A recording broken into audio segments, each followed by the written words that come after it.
Hello everybody and welcome. In this video I will show you how to make hard reset for a speaker Harman Kardon Aura Studio 4.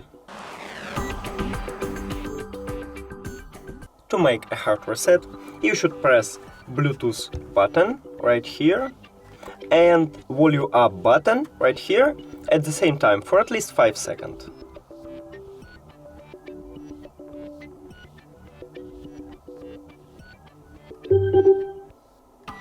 Okay, we hear a sound and it turns off, so it means that we hard reset the speaker. Now turn on it by pressing power button.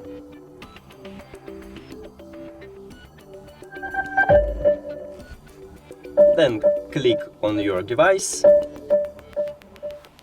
and click on pair. And that's it. Thank you for watching this video. If you found it helpful, please consider subscribing to the channel and leave the like on the video. It's really important to us. See you later!